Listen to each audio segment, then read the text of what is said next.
ബി.ജെ.പിക്കാരുടെ തലതൊട്ടപ്പൻ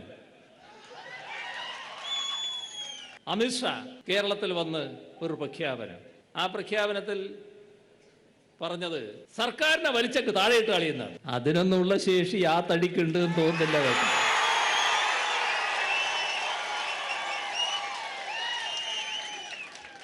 അതിന് ഈ തടി പോരാ, അത് കുറച്ചൊരു വെള്ളം കൂടുതലാണെന്നാ തോന്നുന്നത് തടീന്റെ മട്ട് കാണുമ്പോൾ. പിന്നെ അമിത്ഷാ അതൊക്കെ അങ്ങ് ഗുജറാത്തിലും മറ്റും പ്രയോഗിച്ചാൽ മതി. നിങ്ങൾക്കിഷ്ടം പോലെ എടുത്ത് കൈയാടാൻ പറ്റുന്ന ഒരു സാധനമല്ല കേരളത്തിലെ ഗവൺമെന്റ് എന്ന് പറയുന്നത്. ആ ഗവൺമെന്റ് ഈ കേരളത്തിലെ ജനങ്ങളെല്ലാം കൂടി കൈയുയർത്തി എടുത്തു വെച്ച സ്ഥാനമാണ്. അവരുടെ പിന്തുണയോടെയാണ് വന്നിട്ടുള്ളത്.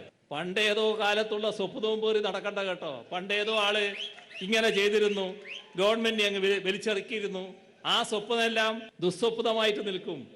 അത് ഓർത്തോളണം, വിവേകം പാലിക്കണം. നിങ്ങൾ ഈ നാടിനെ ഭീഷണിപ്പെടുത്താൻ വന്നിരിക്കരുത്. തെരഞ്ഞെടുക്കപ്പെട്ട ഒരു ഗവൺമെന്റിനെ ഭീഷണിപ്പെടുത്താൻ വന്നിരിക്കരുത്. നിങ്ങളുടെ ചൊൽപ്പടിക്ക് നിൽക്കുന്ന ആളുകളുടെ നേരെ നോക്കിക്കൊള്ളണം. ഇങ്ങോട്ട് വന്ന് അത്തരം കാര്യങ്ങൾ പ്രയോഗിക്കാൻ തയ്യാറാകരുത്.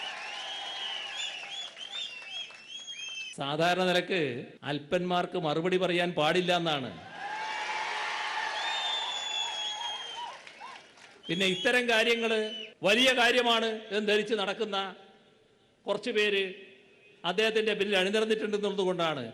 അവർ കൂടി മനസ്സിലാക്കാനാണ് ഇക്കാര്യം പറയുന്നത്.